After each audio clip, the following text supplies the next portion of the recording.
بر صغیر پاک و ہند میں شاہ ولی اللہ محدث دہلوی رحمۃ اللہ تعالی علیہ اہل سنت کا ایک عظیم نشان 29 محرم الحرام ان کا یوم وصال ہے، اور یہ اس عظیم گھرانے کا فرد ہے۔ آپ کے والد ہیں شاہ عبد الرحیم رحمۃ اللہ تعالی علیہ، ان کے بیٹے ہیں شاہ ولی اللہ، اور ان کے پھر آگے شاہ عبد العزیز محدث دہلوی۔ یہ تینوں شخصیات اہل سنت کا عظیم نشان ہے۔ شاہ عبد الرحیم وہ ہیں، ایک دن رات کو سوئے تو رات کو خواب دیکھا، نبی کریم صلی اللہ علیہ وسلم کی زیارت ہو گئی، اور کیا خوبصورت منظر ہے کہ حضور ان کے سامنے کھڑے اپنے بالوں کو سنوار رہے ہیں۔ زیارت کی تو جیسی آنکھ کھلی نا تو دل میں خیال آیا، یار حضور کی زیارت ہوئی، حضور بالوں کو سنوار رہے تھے، کاش میں حضور سے حضور کے منہ مبارک ہی مانگ لیتا۔ تھوڑی دیر لگی، پھر غنودی آ گئی، اللہ کے رسول نے پھر کرم فرمایا، پھر خواب میں زیارت عطا فرما دی۔ تو انہوں نے پھر حضور کی بارگاہ میں عرض کی، یا رسول اللہ مجھے برکت کے لیے اپنے بال مبارک۔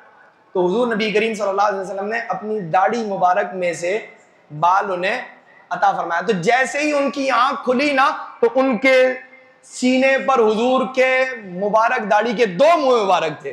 شاہ عبد العزیز محدث دہلوی نے، آپ نے اپنے شاگرد، یعنی وہ بالکل چھوٹے سے تھے، وہ شاگرد رشید جس کو آج دنیا بطل حریت علامہ فضل خیر آبادی کے نام سے جانتی ہے، جس نے انگریز کے خلاف، یہ سوچے جس ساحل پر وہ پودا اگتا ہے نا تو جب بڑا ہوتا ہے تو اس میں اس کا رنگ نظر آتا ہے۔ بر صغیر میں پہلا انگریز کے خلاف فتویٰ وہ علامہ فضل خیر آبادی نے دیا تھا، بلکہ انگریز سے پہلے جب ہندو مرہٹے جو ہے وہ یہاں ہندوستان میں مسلمانوں کو اذیتیں دے رہے تھے، یہ شاہ ولی اللہ محدث دہلوی نے خط لکھا تھا افغانستان۔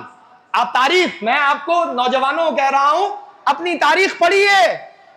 انہوں نے خط لکھا تھا افغانستان، وہاں احمد شاہ ابدالی رحمت اللہ تعالی علیہ، افغانستان کا وہ بادشاہ، ان کو خط لکھا تھا شاہ ولی اللہ نے۔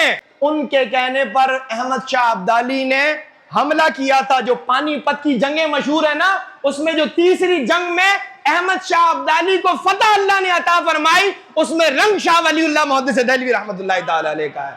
ہمارے علماء کی فہرست ہے، شاہ ولی اللہ محدث دہلوی سے لے کر علامہ شاہ احمد نورانی تک ہماری پوری ایک تاریخ ہے کہ اس بر صغیر پاک و ہند کی بات ہو یا پاکستان کی بات ہو، اس کی حفاظت میں اہل سنت ہی کے علماء کا کردار نظر آتا ہے۔